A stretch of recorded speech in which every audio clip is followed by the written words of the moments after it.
Okay, you know the feeling. Your paycheck hits the bank, you pay your bills, and somehow, like 3 days later, you're already checking your calendar to see how long till the next one. Yeah, that sounds familiar to a lot of us. But listen, that's not a you problem, that's a system problem. And today, we are going to fix the system. Hey, neighbor, and welcome back. Today, we are going to tackle that system that keeps you stuck living paycheck to paycheck. We'll start with what the problem really is, we'll expose the 3 hidden traps that keep you there, and then I'm going to walk you through the exact steps to break that cycle for good. All right, let's dive right into it. First, I want to tell you a story about a guy named Ray. So Ray makes a decent living, right? $52,000 a year. That comes out to about $3,200 hitting his account every single month after taxes. But here's the thing. By the 20th of the month, every month, Ray's got like $47 in his checking account. And he's not buying yachts or anything crazy. He's not jet setting on vacations. He just cannot figure out where it all goes. Sound familiar? The thing about Ray's situation, he isn't broke because he doesn't make enough money. Ray is broke because nobody ever showed him how to build a system for his money before it gets a chance to just vanish. And this is not just Ray. I mean, here's a stat that should really stop you in your tracks. 67%. 67% of American workers are living paycheck to paycheck right now. And that's not just low-income workers either. We're talking across all income levels. In fact, get this, nearly half of the people making over $100,000 a year say they have little to nothing left after all their monthly expenses are paid. Just let that sink in for a second. Making 6 figures and still feeling stressed right before payday. See, this is not an income problem. It is a system problem. And the really good news is that system is fixable. So, before we get to the fix, let me show you exactly why this cycle is so darn hard to break. There are these 3 hidden traps, and honestly, most of us are caught in at least 2 of them without even knowing it. First up, you've got lifestyle creep. This is where your expenses just magically seem to rise to meet whatever your income is. It's a weird psychological thing. Our brains adapt to a new normal really fast, so that raise you got, it just feels like your new baseline. Then there's invisible spending. You know, those subscriptions you forgot about, those auto renewals that are super easy to sign up for but almost impossible to stop. And finally, the big one, having no gap, no buffer between what you earn and what you spend. That leaves you completely exposed when an emergency pops up. And these 3 things, they work together to keep you stuck. So here's the solution. It's a fundamental shift in how you think. I want you to stop thinking about budgeting as just tracking where your money went. Instead, start thinking about it as intentionally creating a gap between what comes in and what goes out. That gap, even if it's a tiny one, that is the thing that breaks the cycle. You don't need a huge gap to get started. $50 a month is a gap. $25 a paycheck is a gap. Seriously, the size at the beginning doesn't matter nearly as much as just getting into the habit of creating it and then protecting it. Creating this gap is actually a pretty simple 3-step process. First, you've got to find the leaks. That means auditing your bank statements and canceling anything you don't actually use. Second, and this one is absolutely crucial, you have to pay yourself first. Set up an automatic transfer to savings the moment your paycheck hits. And finally, you give every single dollar a job.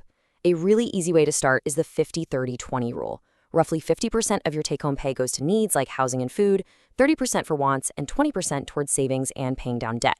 This structure, this plan, it prevents your money from just disappearing into thin air. Okay, so we know the what. We need to create a gap. Now let's talk about the how. I want to walk you through 2 really simple but powerful audits that will immediately show you where the biggest drains on your wallet are, starting with the one that gets even the smartest people, lifestyle creep. Let me tell you about Marcus and Jade. 5 years ago, their combined income was $95,000. Here's what happened. Year 1, they upgraded to a slightly nicer apartment.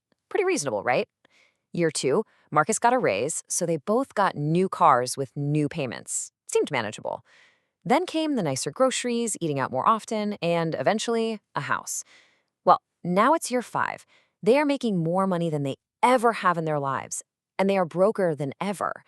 See, each individual upgrade felt totally responsible in the moment, but altogether, they swallowed 5 years of raises whole. So the fix for this is something I call the 50% rule.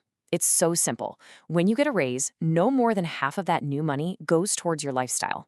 The other half, it goes directly to savings or paying off debt.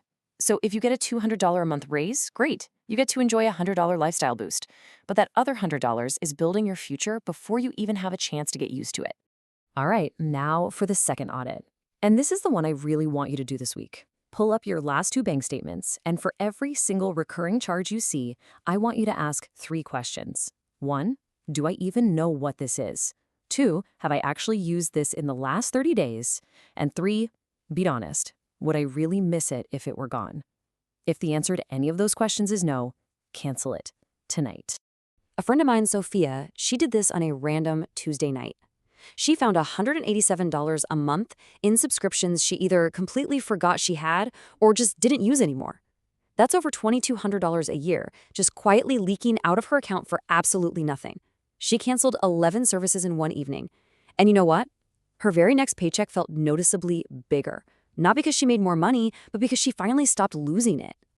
Now, I want to be really honest about something. Sometimes after you do all this work, you do all the audits, you plug all the leaks, you might find out that it really is an income problem. It doesn't happen all the time, but it does happen. If you go through every single expense, you cut everything you possibly can, and just your basic needs like housing, food, transportation still add up to more than your income, well, that's a structural issue that just budgeting isn't going to fix. And then the conversation has to shift to increasing your income. But here's what I've seen over and over again. Most people who think they have an income problem, they actually have a spending structure problem. So do the audit work first. I promise you, for most people, fixing that structure changes everything. So the question I always get is, okay, but how long does this actually take? Realistically, you can feel meaningfully less stressed within about 90 days. I'm not saying you'll be rich, just less stressed. But to fully break the cycle, to have a solid emergency fund, zero consumer debt, positive cash flow, that takes most people somewhere between 12 and 36 months. Now, that might sound like a long time, but think about it. Those months are going to pass anyway. The only question is, where do you want to be when they do? So as you get started on this, let me just quickly cover the most common mistakes I see people make so you can just sidestep them completely. First, don't try to cut everything all at once. You'll burn out. Start small. Second, not paying yourself first. It's the golden rule for a reason. You've got to automate it. Third, treating a windfall like a bonus as free money. It's not a shopping spree, it's a chance to get way ahead. Fourth, giving up after one bad month. It happens to literally everyone. You just reset and you go again. And finally, comparing your journey to someone else's, just focus on your own progress. And all of this leads to the most crucial point, the big reframe. This isn't just about having more money. It's about having a completely different relationship with the money you already have. I mean, the stressed person and the calm person on this slide, they can make the exact same income. The only difference is the system. One of them has one, and one of them doesn't. Breaking this paycheck to paycheck cycle doesn't mean you're suddenly rich. What it means is you can pay your bills without that knot in your stomach. It means a surprise car repair is an inconvenience, not a full-blown catastrophe. That is freedom, neighbor. It's not yacht freedom, it's not retire at 40 freedom. It's just, I'm in control of my money freedom. And that feeling, it changes absolutely everything. If this was helpful for you, go ahead and subscribe. We're here every single week, breaking down exactly how regular people build real wealth. There's no jargon, no gurus, no gatekeeping, just real talk. Until next time, neighbor, go get free.